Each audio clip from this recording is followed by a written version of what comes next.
So I'd like to start off by asking a question.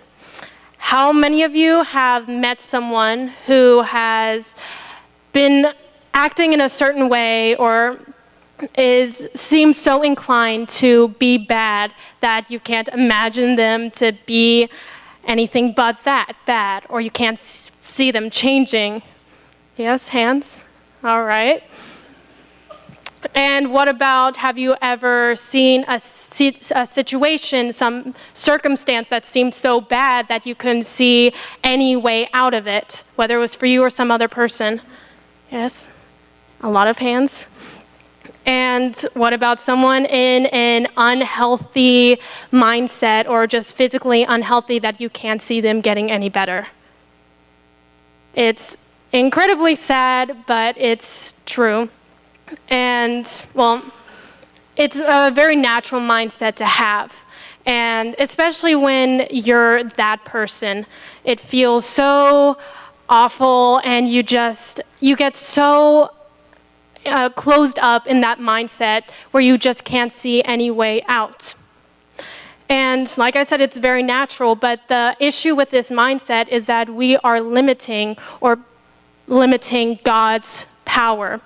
Although subconsciously, but by having this mindset, we are basically saying, God, there's nothing that you can do to help me. You can't do anything to help this person because it's just that bad.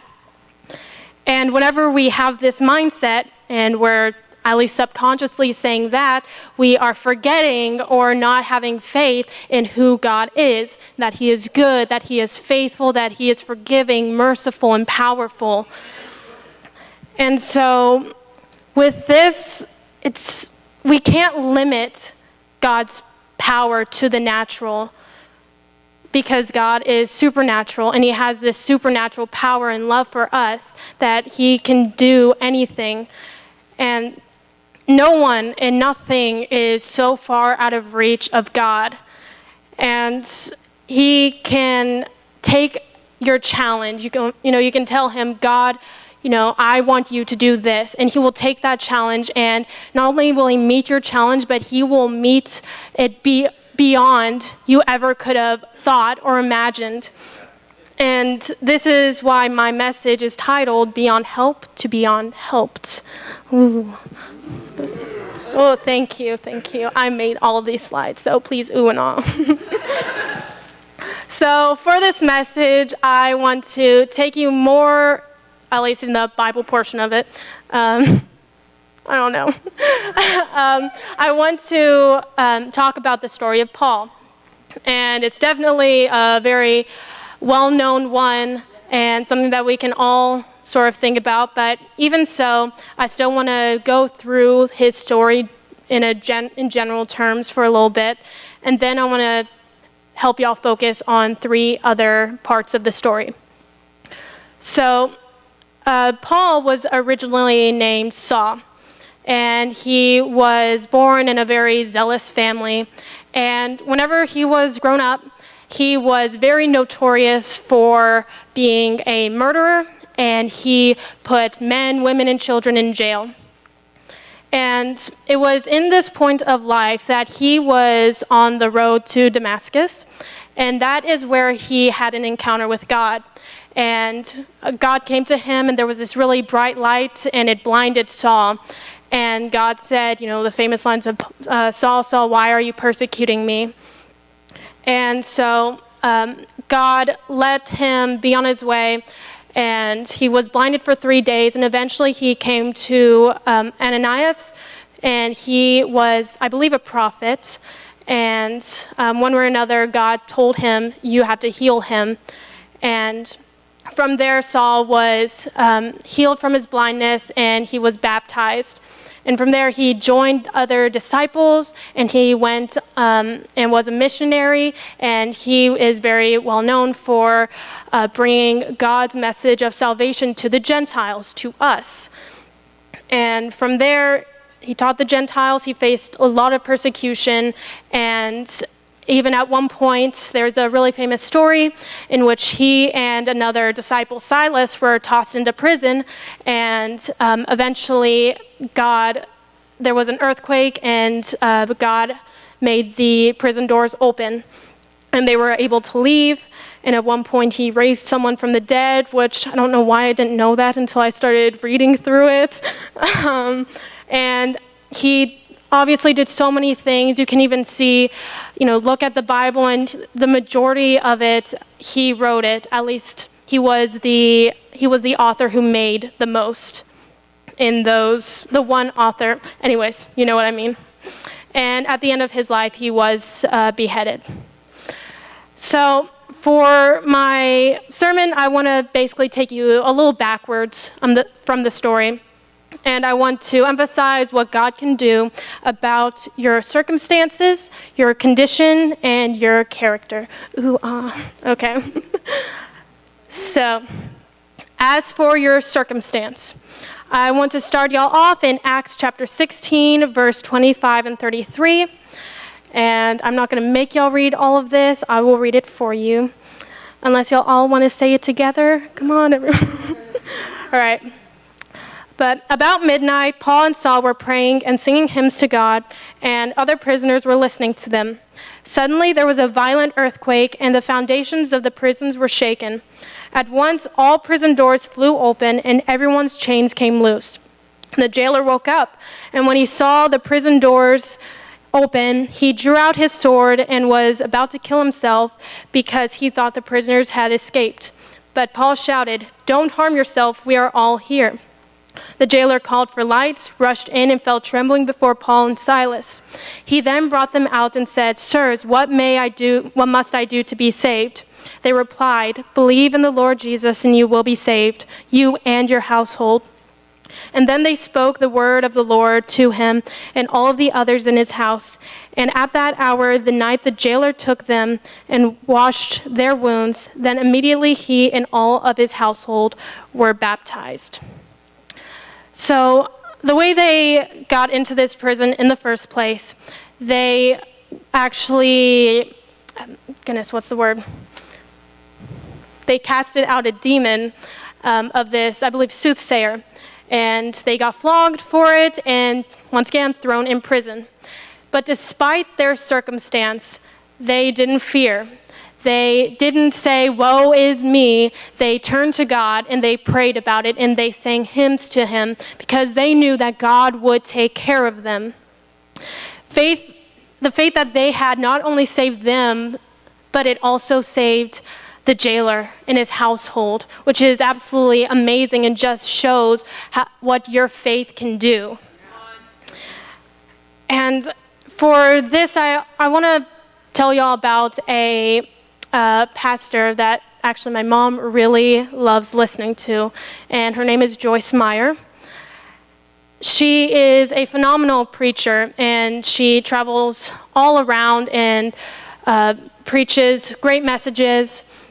And just looking at her and the success that she's become and just her faith and just how well she is really able to speak God's message, you never would have guessed what she came from. She was sexually abused by her father from ages 3 to 18. Whenever she was able to get out of there, she married right at 18 to, I believe it was a car salesman, and he cheated on her. I heard a story in which he actually convinced her to steal from her job so they could travel. And in his line of work, they would travel to certain places, and he would actually leave her there, and she would have to find her own way back home. It's incredible what an awful circumstance that she was in, going out of, this abusive relationship with her father to getting into this harmful relationship with her husband. But she was able to get out of that situation and meet her husband, who she's been married to for about 50 years, David Meyer. And in this time with him and just, being out of those situations, she has gotten to the point where she has forgiven her father, and she used to hold this hate in her heart, but she is completely free of it. And it's so incredible. And, you know, in this process, you see how she is now, and once again, you never would have guessed what circumstances that she was in before. And so there are circumstances that, yes, are absolutely horrible and that seem absolutely hopeless, but God will never leave you. One way or another, he'll help you through this situation, whether that's getting you out of the situation, helping you be strong through it, or helping you change it, or maybe changing it himself. God will always have a way. And with this, you know, God will always give us options in these situations. You know, he will give you these opportunities to leave. He will give you these signs to tell you don't, you know, get into that relationship. Don't go to this place. But the thing is, God will not force you to do it, because ultimately we have free will, and we either choose to look for God in these situations or before making decisions, or we can choose to ignore him. We can choose to just go with our whim, don't, you know, listen to our spirit. And, you know, we end up doing that, and sometimes we go into those situations and we say, you know, why did you let this happen to me, God, when you completely ignored everything he did to try and tell you don't do it? But even in those cases, that does not mean that God is going to leave you. He's not going to say, oh, you know, you chose it, you have to, you know, reap the consequences. That's not who God is. Because once again, he is merciful, he is good, and he is forgiving. God didn't, you know, take Saul and said, you know, why are you persecuting me? He had every cause to smite him right there. But what God did, he let him go. He let him find his way to who Saul was really going to become Paul. And so with God, you can always find a way out or through your circumstance. And when that happens, you can be stronger, you can be wiser, and you can be that much more focused on when God is trying to tell you something.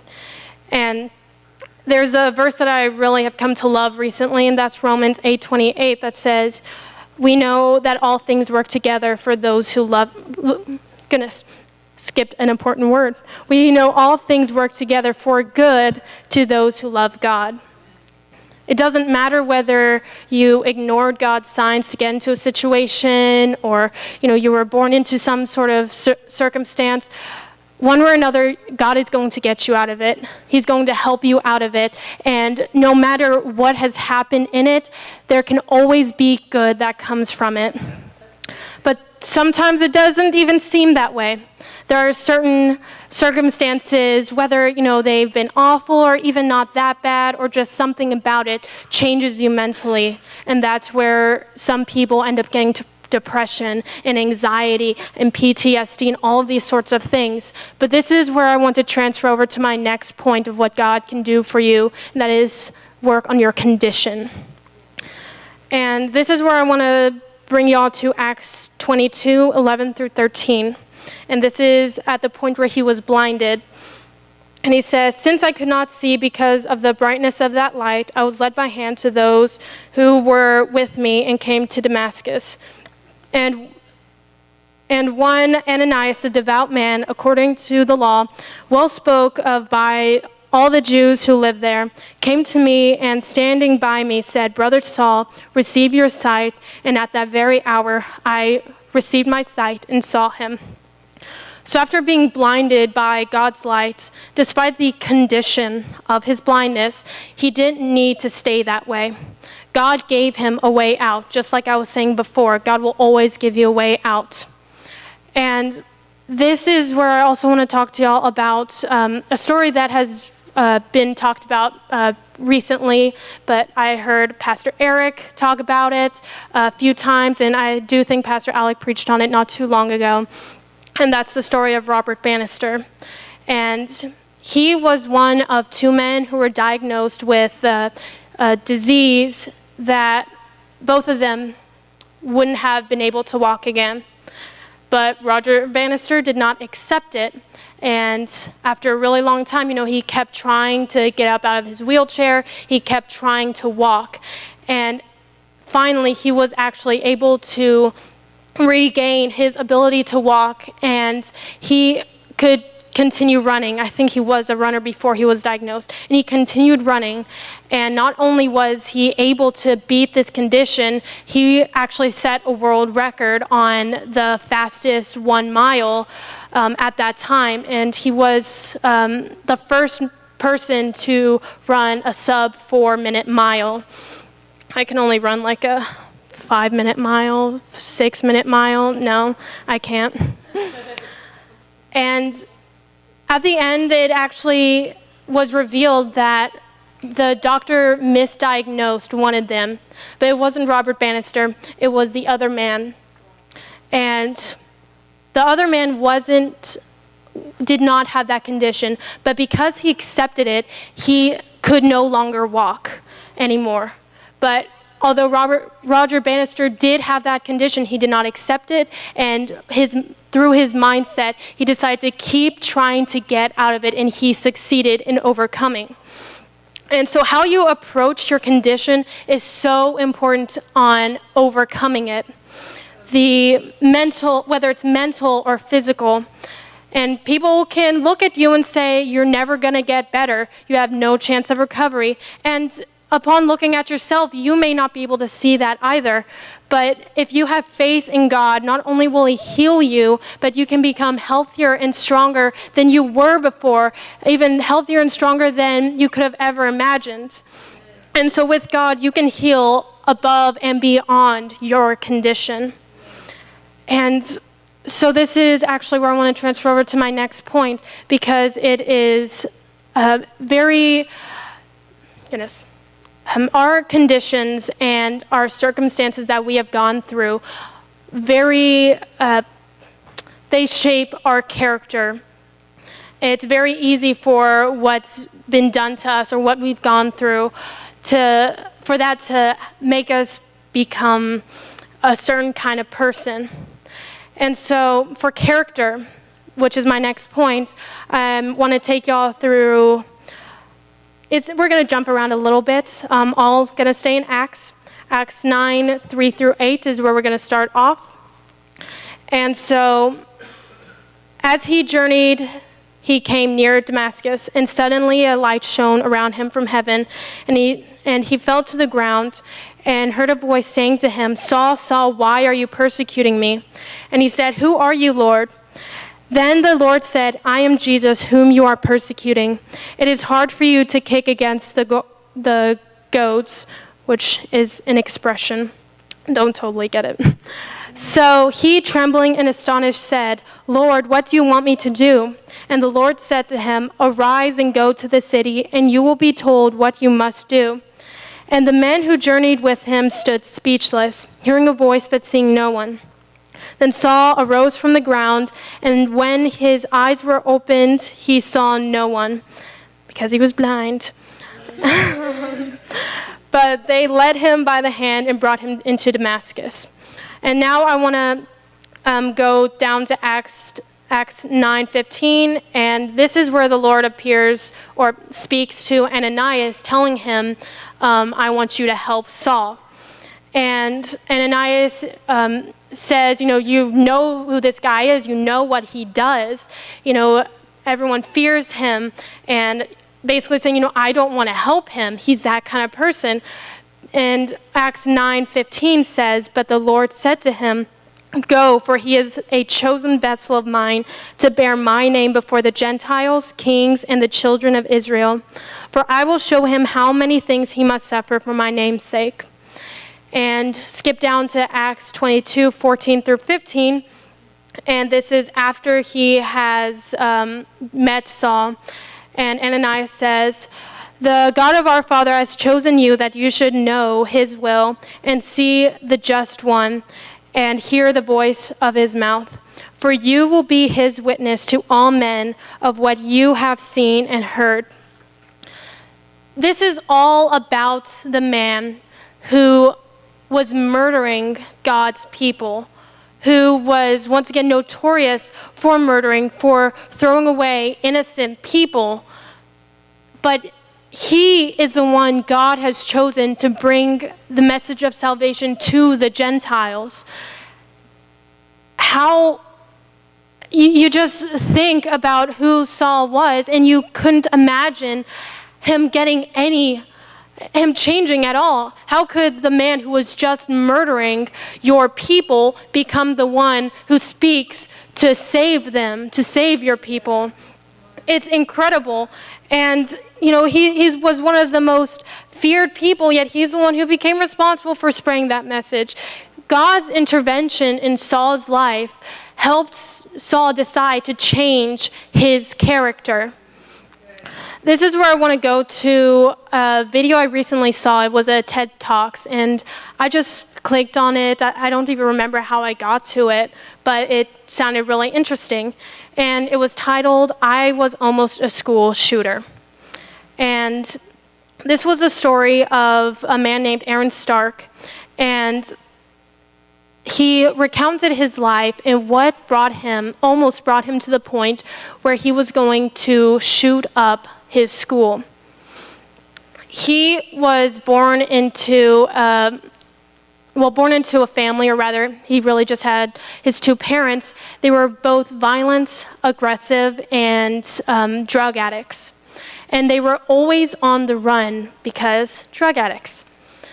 And because they were always on the run, he said that every 6 days he felt like he was going to a new school. So he was always the new school. And because of the situation that he was in, he said he had a weight problem. He was never really clean. And so he was always made fun of. He said every single school that he went to was a new set of bullies. And just him describing the things that he went through is absolutely awful. And it got to the point where he started cutting. And at one point, he just couldn't deal with his parents anymore, so he was homeless for a while. And at one point, he called social services because he knew, if I stay in this, I'm gonna die. And he called social services, and eventually they also got his mom over, who was apparently the biggest source of his unhappiness. And she was very used to the law. So she was able to convince them, he is just, making things up. He wants attention, making all these excuses.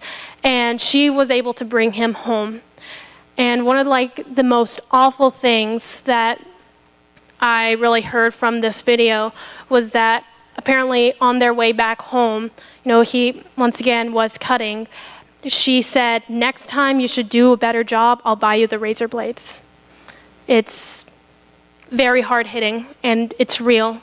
People go through this, and his heart, was torn up at that point. And throughout his time in school and at home, he was constantly made fun of. He was called worthless by his own parents, who are supposed to love him. And so there's a point that if you're getting told enough that you aren't the good guy, you are worthless, you believe it. And at a certain point, you want to show everyone who doesn't believe it. You step into your role. And that is when he decided that he was going to purchase a gun or get a gun somehow, and he would go and shoot up some place with the most amount of people, and he decided that would be his school. But the amazing part of this story is that he pushed away so many of his friends because that's how he thought life was supposed to be with how he was raised. He stole, and he lied, but there was this one friend that it didn't seem that he could push him away. This was the best friend. His best friend was the person who treated him like a human being. He said that he wasn't alone. This friend he didn't go to him and say, "Hey, can I get you some help somewhere?" No, he treated him like a human being. He treated him like a friend, hey, want to stay for a meal, want to watch a movie? And it was that friend who treated him with that kindness and showed him that he wasn't alone that changed that man's life. And he was able to become the person that he was today. Without that friend, he wouldn't have the family that he has. He's a father of 4 kids, and he has a wife. And now his story is out there helping others and, telling them, help those people who you wouldn't want to help because they need it the most. And so whatever you've done, whatever you think whatever you've thought about doing, whatever might have been done to you, whatever you will do, whoever your parents are, none of it determines or none of it takes away the capacity for you to be a better person, to improve yourself. Wherever you are in life, no matter how far you try and push away God, He's always going to be there for you. He's always going to be the person who's treating you with love and respect. And no matter how many times you try and push Him away and, try and just, all of the woe is me, God is always going to be there. This guy stole and lied to his friend, but his friend never left him. He didn't change. He kept loving him. And that is what God is always going to do with you no matter what you do. So, no matter what you've done, God will always forgive you. He will always be there for you. Because even if we go astray, like the lamb in the wilderness, He will leave the 99 because He wants you back in His flock. He wants you to be happy and be in a good place. That's what He will always do. So with God, no matter what, nothing can take away your capacity to better yourself, better your character. It's really easy to get caught up in the issues that come your way. And, look at the problems in the world, problem with the government, problem with the economy. There are problems everywhere. And it's so easy to get so focused on those issues that we sort of get tunnel vision. And it's very careful. We have to be very careful with how we look at them, because when we are so focused on problems, you lose focus on God. Whatever problems you come across, you need to strengthen yourself. You need to strengthen your hope by reminding yourself who God is, that He is good, that He is faithful, that He is powerful, that He is merciful, that He is forgiving and loving and loving and loving. So whatever your circumstances are, no matter how big or small you think it is, no matter how hopeless it seems, God cares, and He can make everything better and good to come out of it. Whatever your condition is, whether it is physical, mental, whatever you've been told, even if you've been told it's only going to get worse, that you can never get better, God can heal you beyond what anyone could ever even imagine. Whatever your character is, whatever your faults and flaws may be, because we're all human, no matter how permanent they seem, no matter how long you've been dealing with them, God can help you through to become not someone else, but become the person that you were meant to become the truest form of yourself that God made you to be. And John 16:33 says, "These things I have spoken to you, that in me you may have peace. In the world you will have tribulation, but be of good cheer. I have overcome the world." Anything that you can think of, God has already overcome it. You just have to remain faithful and hopeful, because God is so much greater. It is our duty as Christians to spread this message of hope. Because if Paul can go from being captured to freed and, saving people along the way, if he can go from blind to seeing as God sees, not just seeing, but seeing as God sees, if he can go from Paul the murderer to Saint Paul the apostle, what can God not do for you, for anyone else that you can even think of? We have to lead by example, be positive, and speak life. because God works in many ways, and one of those ways is through people. That's going to be through you. And I promise you, you will be the reason why someone is able to get out of their circumstance, to improve their condition, to change their character for the better. Because no one and nothing is beyond God's help. God can change everything so dramatically. Life can become so much better than anyone could have ever imagined because God can help them. And so what seemed beyond help can become beyond helped. And I think the words of Roger Bannister actually says it very well, is that not only will I walk, I will run.